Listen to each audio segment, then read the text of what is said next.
দেশে petrol, diesel এবং গ্যাসের চাহিদা পূরণ করতে আমদানি ভরসা।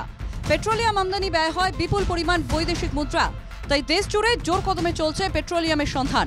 পেট্রোলিয়াম মেলার সম্ভাবনা থাকা 24 পরগনা বারুইপুরে খনন কাজ শুরু করেছে ওএনজিসি। খনন কাজ শুরুর আগে চলছে প্রস্তুতি। ঘিরে রেখেছে এই এলাকায়, কিন্তু এখানে কিন্তু বিপুল পরিমাণে তেল এবং গ্যাসের যে সন্ধান পেয়েছে এবং ওএনজিসির তরফ থেকে কিন্তু সেই কাজ কিন্তু ইতিমধ্যেই বেগমপুর 200 কলোনিতে শুরু করে দিয়েছে। উন্নয়নের স্বার্থে ওএনজিসিকে জমি দিতে প্রস্তুত বলছেন এলাকার জমি মালিকরা।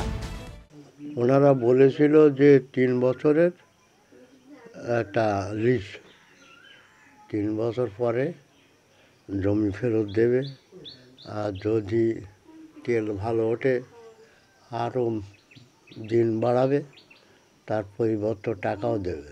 আমাদের খুব আশা আছে যে গ্যাস তেলটা পেলে আমাদের এখানে উন্নয়ন হবে, উন্নয়ন হলে আমাদেরই ভালো, সেটা আমরা খুব আশা করি। এই প্রকল্প বাস্তবায়িত হলে এলাকার উন্নয়ন হবে বলছেন ঠিকাদাররা। এলাকাবাসীরা অনেক লাভবানও হবেন, অনেক এলাকার আশেপাশের লোক কাজও পাবে, অনেক দোকানপাটও হবে, অনেক এখানে যখন লোক এসে থাকবে তখন একটা হোটেল, খাওয়া দাওয়ার একটা হোটেল, অনেক কিছু ব্যাপার হয়ে যাবে, অর্থনৈতিক উন্নতি অবশ্যই হবে। তেল মিললে এলাকায় কর্মসংস্থান হবে, রাজ্যের আর্থিক শ্রীবৃদ্ধি হবে, দাবি বারুইপুর পূর্বের বিধায়ক বিভাস সরকারের। খনিজ পদার্থ সত্যি যদি ওখানে পাওয়া যায় তাহলে কর্মসংস্থান এবং ডেভেলপমেন্টের ব্যাপারে বারুইপুর অনেকটাই এগিয়ে যাবে, বা ওয়েস্ট বেঙ্গল গভর্নমেন্ট অনেকটাই এগিয়ে যাবে। প্রাথমিকভাবে 100 একর জমিতে কাজ শুরু হয়েছে, তবে তেল মিললে বাড়বে জমির প্রয়োজন।